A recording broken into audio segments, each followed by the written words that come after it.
なんや早いね。何？なんかさ、うん。旦那のことを ATM っていう人おるじゃん。うん。あ、いるね。ATM ってめっちゃ良くない？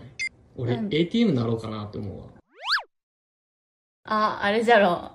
ATM は働くだけだからってこと？うん、家 ATM だった事せんでいいみらたいな。お金ね、うん。だけやろ？いやでも ATM さ、でもうんでもでも、うちの ATM は家事付き？アップグレードしてこもり付き？